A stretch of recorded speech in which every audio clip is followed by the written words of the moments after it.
casual get to a cultural exchange, we call it, for folks who are passionate about beer with other folks who are passionate about beer. The plan is that I will have just some general questions for our guests here, and then we'll open it up for questions from the audience. So anybody can ask anything, and then we'll go back to sampling some of the beers that have been brought in, and some others that are coming in, as well as our team here will be able to sign some of the beers for what little beer we have left after yesterday's game, as that goes. My name is Roy Moore. I am co-owner of Ashland's, and this is our 2015 North American, actually Ashland's Belgian Beer Festival. The North American was yesterday. Let's go around and have some brief introductions for our guests. So, Marco, you've got the mic first. Go sit. Name and where are you from? My name is Marco Passarella. I am from St. Bernardus Brewery in Belgium, and we're really happy to be here. We're happy to have you here. My name is Roel Ingels. Everybody says Raoul because Roel is really difficult. It seems to be difficult. And I'm from the Brewery Van Steenberg. I'm the rep, I'm the rep for Belgium because Jeff was ill. I'm here. We're glad to have you. Hi, I'm Hans from Brewery Van Hansbroek. I'm the brewmaster. And out of Inglemuster? Out of Inglemuster, yes. All three of you are from Flanders region, really, right? We all live there. Okay. I'm originally from Limburg, if anybody knows that. That's the slowest part of the country. So, I don't know if you have, do you have a slow part in this country? The South. The South? Okay. I didn't hear that. No, and now I live in the fast part of the country. Well, it's true, right? Well, and you have the mic again, Marco. Give us a little bit about the history of St. Bernardus Brewery. Okay, St. Bernardus Brewery was founded in 1946 with just one purpose: to brew and commercialize the beers of the Trappist monks of West Fleteren. To do so, the brewmaster from West Fleteren, who wasn't a monk, became a partner in the new brewery, and he brought along all the recipes and the know-how. And maybe most important, he also brought along the yeast strain from St. Sixtus that we're still using today. So we started brewing in 1946 and under license, and the name of our beer was Trappist West Fleteren, brewed by St. Bernardus, until 1992, when our license came to an end. We still brew the same beer with the same recipe and the same yeast, but we do that under a different brand name, St. Bernardus, which was the name of the brewery to start with. So and the name of the brewery stems from another Trappist monastery who gave us that name because before being a brewery we were a cheese factory, and the cheese factory was called Refuge de Notre Dame de Saint-Bernard, and that's why our beer today is called St. Bernardus. So in total you can say that our history is connected to two Trappist monasteries. One gave us our name, and the other one gave us our beer. Okay. Fantastic. Rules, tell us about Brewery Van Steenberg. The Brewery Van Steenberg is still a family brewery. It's now Jeff, my boss, it's the 7th generation. And so we brew several Abbey beers, like the Borden, we served here yesterday, and also the Augustine, and the Golden Drag, and the Pirate, the Pirate. The Golden Drag is one of the most famous ones. It's it's linked to Ghent because the Golden Drag on the bottle is on the top of the belfry of Ghent. So Golden Dragon. The Golden Dragon, yeah. So it's a symbol of the strong, like the strong beer it is. It's a symbol to a strong brewery and a strong beer. So that's a bit what I have to say about the brewery. Brewery Van Hansbroek is a family brewery also, and it's brewing for 5 generations now. It's the 3rd generation now in Inglemuster, and we are brewing top fermented beers, and besides of that also spontaneous fermented beers. That's kind of special to have those two yeast strains in the same brewery. let's start with you, Hans. As far as you are making two types of beers, both the spontaneous fermented and the fermented ales. Talk about the process for spontaneous fermentation. That's really not very familiar in this country. So, like every beer, it starts in the brew house, but afterwards it's brewed on a cool ship. At the time, every brewery used a cool ship because there was no other things to cool a wort down. But with the Geuze, it's the purpose is to have an inoculation from the air, from spontaneous yeast strength, especially the bread strength, and you have also lactic acids and vinegar vessels that come into the work. And afterwards, we always do that in the winter, because in summer you can cool it in the winter, and then it's fermented in the closed tank. And after fermentation, that takes about 2-3 weeks, because it goes slow in the beginning. We put it in an oak barrel. Yeah. To age. How big are those barrels? We have smaller ones that go from 200 hectoliters to 200 liters, the smallest ones to 200 hectoliters. Okay. So in comparison, they're aging, when we talk about barrel aged in this country, you're going to see, they're thinking of whiskey barrel, bourbon barrel aged, and those are typically 55-gallon barrel. Hectoliters might be a couple hundred hectoliters. That would be your small barrels. But you're going up to 200 hectoliter coaters or open barrels for aging. So there's the spontaneous fermentation. Is people in this country don't understand, and you just mentioned it, that that's really a seasonal brew because it can only be brewed in the cooler period. And if I remember, you bring it down to about a 23 Celsius or so. Or lower. Or lower. It's about a 24-hour period. Yeah. So that's the exposure to the yeast. There's nothing else that you're inoculating. No, nothing is. You're not imposing a brettanomyces or something other yeast into the containers. Yeah. And that's what makes your farm tradition so special. Yes. Or the same. Yeah, but the aging goes about. The average age of the Geuze von Tradition is 1 year, and the oldest one is minimum 3 years. So you have to be patient to make the Geuze von Tradition. It's a blend. Each year you have a lambic, then you blend it to a Geuze. So people talk about the lagering process and holding beers for weeks or then moving it to the next stage.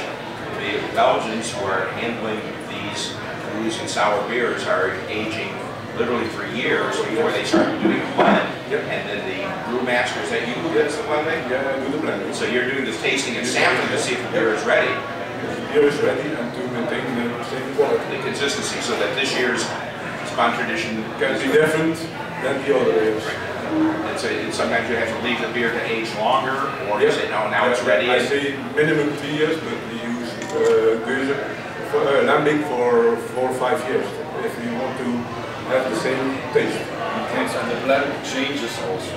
Yeah, the blend changes. It's not 20% of that, 20, no, that changes all the time. Yeah, it's your palate is the brewmaster that's setting. It's like blending whiskey or bourbon or wine or meritage of wines. Wines, exactly.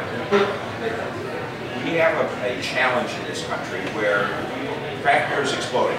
You saw yesterday when they find access to great Belgian beers, how that can explode. But people who are coming new to these great beers, are believing that the sour beers were created by Americans. It is a chuckle. I hear this from some of our retail partners, and we're trying to educate them about both the process of these beers and the history of them. Because you've had some, as you said, original sour beers, all beers were spontaneous fermented. You didn't have refrigeration. No, 100 years ago. They were not 70 years. They cool it down, so in cooling ships. But that doesn't mean they had they had continuous fermentation. Right. They just cool it down, and then afterwards they put the yeast they use that they want. Right. To use. And for them, because it was cooled down in the air, they mostly had infected beer that just kept very low because of the infection of beer. You get a beer, you get a fermented liquid, you'll get alcohol. It's whether we really would want to demand a beer. They had it under control. Well, we did a little spot on one of the TV news stations on Friday, and one of the questions was about the history of Belgian beers, and I was actually talking with Shane yesterday, Marco, of educating customers. The Belgian brewers have been at it for decades now, not just months or years, you've been at it for decades or centuries. And so you've made the mistakes. You've learned to make a beer consistently. This is what your boss rules, Jeff, is not to make a great beer once, it's make a great beer time and time again. And then, so Golden Dragon, tell us about Monk's Cafe. Is that a popular beer in Belgium? It's very popular over here. It's a sour beer. No, it's not. It's not. You can't find it in Belgium, actually. Oh, okay. You have to come to America to get Belgian beer. Yeah. We used to have it.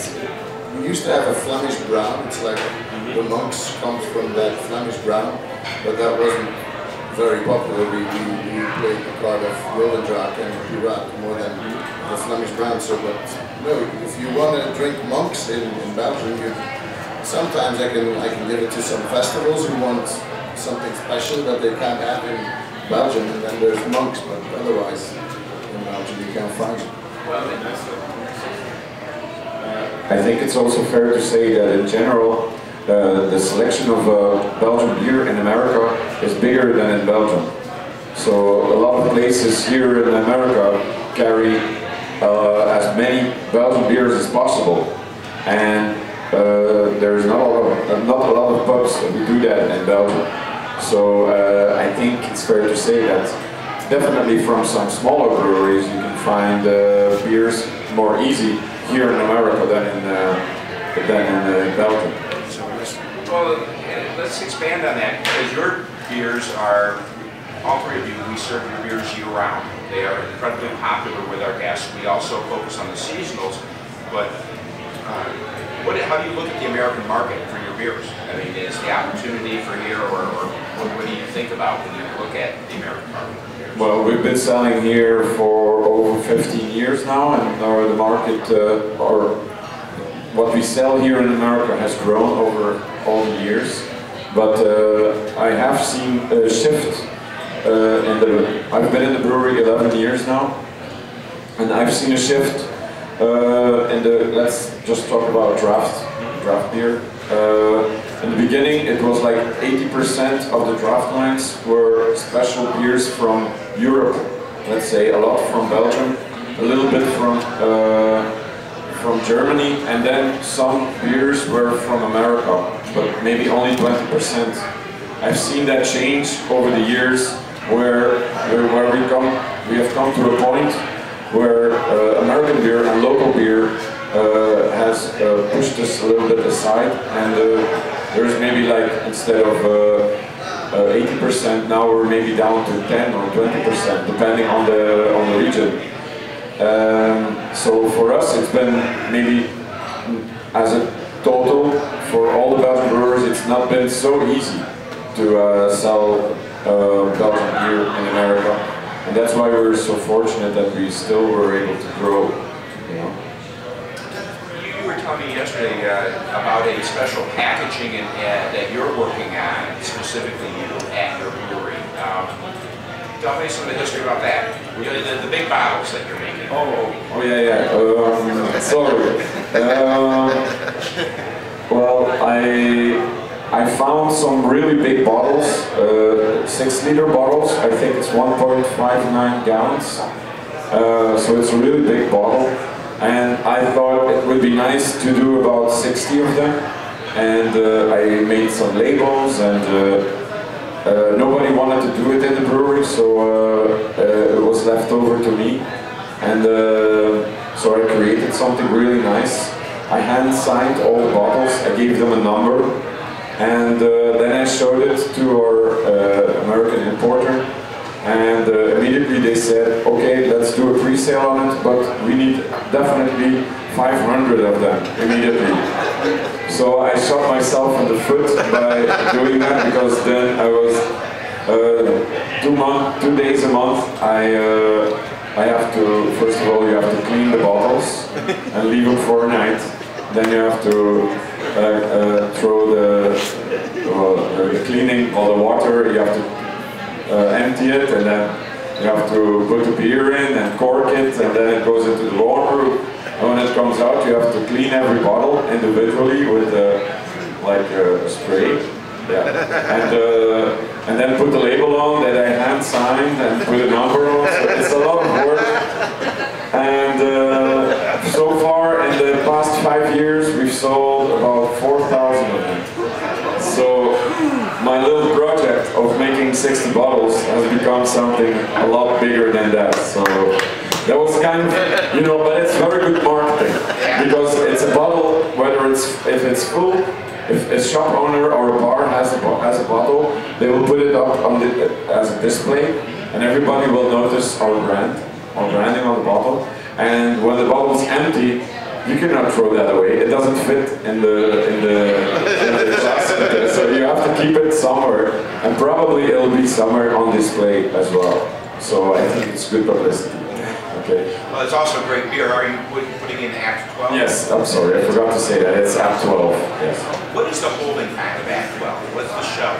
Well, people ask me all the time, how long can I keep your beer? I said, yeah, well, that depends. If you have 2 bottles and you put them in your fridge, it's gonna last like a day or 2, not more. So how long? But you're talking about shelf life. I think it's fair to say that we think that it's best consumed within 5 years of the bottling date. So that's the shelf life that we put on the bottle.